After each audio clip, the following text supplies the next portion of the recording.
નમસ્કાર દર્શક મિત્રો, આપ સૌનું આપની પ્રિય ધાર્મિક ચેનલ પરમ આસ્થા પર હાર્દિક સ્વાગત છે.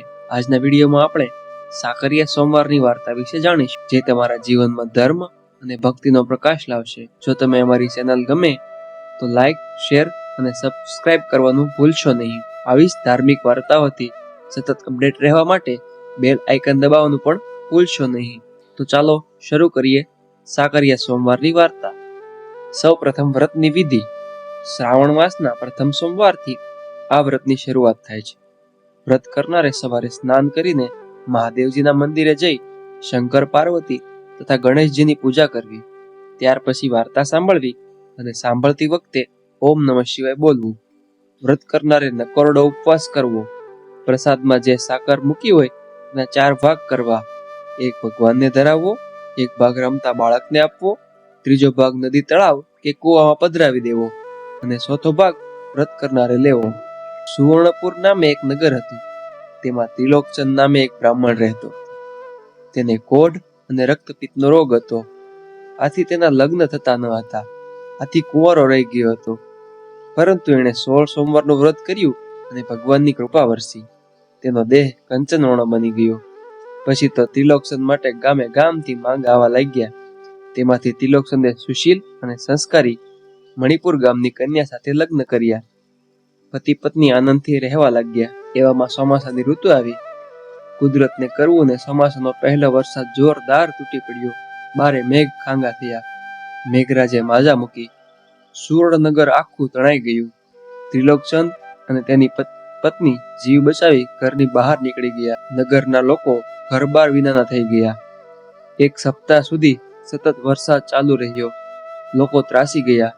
વરસાદ બંધ થતા નગરના વાસીઓને નગરની ઊંચાઈવાળી જગ્યા પર નાના નાના ઝૂંપડા બાંધી અને આશરો લીધો. પરંતુ ખાવા ધાન ન હતું. નગરમાં કોઈ કોઈને મદદ કરે તેવું પણ ન હતું. છેવટે ત્રિલોકચંદ પરદેશ કમાવા જવાનો નિર્ણય કર્યો. તેણે તેની પત્નીને વાત કરી. તેની પત્ની પણ પતિવ્રતા સ્ત્રી હતી. તેણે કહ્યું, સારું, ખુશીથી જાઓ, મારી ચિંતા ન કરશો. હું મહેનત મજૂરી કરી મારું પેટ ભરી લઈશ. અહીંની ફિકર ચિંતા કરશો નહીં. પત્ની તરફથી આશ્વાસન મળતા ત્રિલોકચંદ પરદેશ જવા નીકળ્યો. ગામે ગામ ફરતો જાય છે, પણ ક્યાંય કામ મળતું ન હતું. ચાલતો ચાલતો એક ઋષિના આશ્રમમાં આવ્યો. ઋષિને પ્રણામ કરી તેના દુઃખની વાત કરી. ત્રિલોકચંદની વાત સાંભળી ઋષિ દુઃખી થયા અને તેમણે કહ્યું, પુત્ર, મારી પાસે ધન દોલત હોય તો તને જરૂર આપે. મારી પાસે કશું નથી, પરંતુ મારી પાસે એક સંજીવની બુટી છે. અને તું એક વખત મૃત્યુ પામેલી વ્યક્તિને જીવનદાન આપી શકીશ. આનો ઉપયોગ યોગ્ય પાત્ર પર કરજે. આમ કહી એક બુટ્ટી આપી. ત્રિલોકચંદ થોડા દિવસ એ ઋષિના આશ્રમમાં રહી ઋષિની રજા લઈ ચાલી નીકળ્યો. ચાલતા ચાલતા એક નગર આવ્યું. નગરમાં જતા ત્રિલોકચંદે નગરના લોકોને શોકમાં ગરકાવ થઈ ગયેલા જોયા. તેને ઘણી નવાઈ લાગી. થોડે આગળ ચાલ્યો તો તેને કોઈના હૈયાફાટ રુદન કરવાનો અવાજ આવ્યો. એક નગરજનને પૂછતા ખબર પડી કે અહીં રાજાનો એકનો એક કુંવર મૃત્યુ પામ્યો છે. ત્રિલોકચંદે પોતાની પાસેની જડીબુટી યાદ આવી. તે તરત રાજમહેલ તરફ વળ્યા. મહેલમાં જઈ રાજાને વિનંતી કરી કે રાજા, તમે આજ્ઞા આપો તો હું તમારા કુંવરને સજીવન કરી આપું. રાજાને પહેલા તો આ માણસની વાત ગાંડા જેવી લાગી. કોઈ મરેલાને જીવતો કરી શકે ખરો? પરંતુ ત્રિલોકચંદે રાજાને વારંવાર કહેવાથી રાજાએ તે બ્રાહ્મણના માન ખાતર રજા આપી.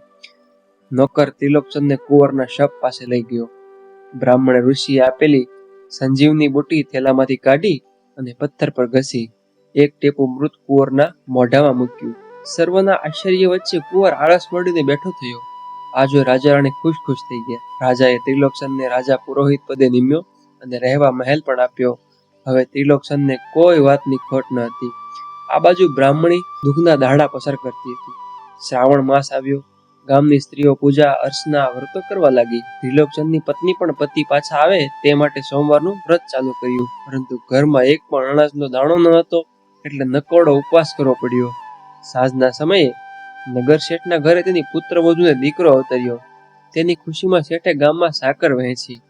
બ્રાહ્મણીને પણ આપી. સાકર ખાઈ તેણે પાણી પીધું. તેના પેટની આગ શાંત થઈ ગઈ અને મહાદેવજીનું નામ લઈ સૂઈ ગઈ. રાત્રે સ્વપ્નમાં મહાદેવજીએ દર્શન આપ્યા અને કહ્યું, પુત્રી, તે આજે અજાણતા સાકરિયા સોમવારનું વ્રત કર્યું છે. આ વ્રત સૌપ્રથમ પૃથ્વી પર દક્ષ કન્યાને મને પામવા માટે કરેલું. તારા પર હું ઘણો જ પ્રસન્ન થયો છું. તું આ વ્રત શ્રદ્ધાપૂર્વક કરજે, અને વ્રત પૂરું થયા પછી તેને ઉજવશે તો તારી સર્વ મનોકામના જરૂર પૂરી થશે. બીજે દિવસે ત્રિલોચનની પત્નીએ બીજી સ્ત્રીઓ પાસે જઈને વ્રતની વિધિ જાણી અને સાકરિયા સોમવારનું વ્રત ચાલુ કર્યું. આ પ્રમાણે તેણે 16 સોમવાર પૂરા કર્યા. ત્યાર પછી છેલ્લા સોમવારે વ્રતનું ઉજવણું કરવાનું નક્કી કર્યું, પણ તેની પાસે ઉજવણું કરવા કાણી પાઈ પણ ન હતી. તેથી તે નિરાશ થઈ ગઈ. પરંતુ ભોળાનાથની કૃપાથી તેનો પતિ પુષ્કળ ધન કમાઈને ઘરે આવી પહોંચ્યો. પતિને આવેલા જોઈ તે ખુશ થઈ ગઈ. ત્રિલોચનને સર્વે હકીકત તેની પત્નીને જણાવી. ત્રિલોચનની પત્નીએ સાકરિયા સોમવારના વ્રતની વાત કરી. પતિ પત્નીએ સાથે મળીને વ્રતનું ઉજવણું કર્યું. તેમણે 1.25 શેર ગોળ, 1.25 શેર ઘઉંનો લોટ, 1.25 શેર ઘી લઈ તેના લાડુ બનાવ્યા. એમાંથી એક લાડવો મહાદેવજીને પ્રસાદ તરીકે ધરાવ્યો, બીજો લાડવો રમતા બાળકને આપ્યો, ત્રીજો લાડવો બંનેએ પ્રસાદ તરીકે લીધો અને ચોથો લાડવો આડોશ પાડોશમાં વેચ્યો. વ્રતનું આ રીતે ઉજવણું કર્યું. ત્યાર પછી ત્રિલોચને તેમની ઝૂંપડીની જગ્યાએ વિશાળ એક મોટી હવેલી બનાવી. આંગણામાં શિવ મંદિર બંધાવ્યું. પતિ પત્ની આનંદથી રહેવા લાગ્યા. ભગવાન શંકરની કૃપાથી થોડા સમય પછી તેમના ઘરે દેવ જેવા દીકરાનો જન્મ થયો. હે ભોળાનાથ, હે શિવજી, સાકરિયા સોમવારનું વ્રત જેવું ત્રિલોચન અને તેની પત્નીને ફળ્યું તેવું સૌ કોઈને ફળજો. જય ભોળાનાથ, જય ભોળાનાથ. ઓમ નમઃ શિવાય.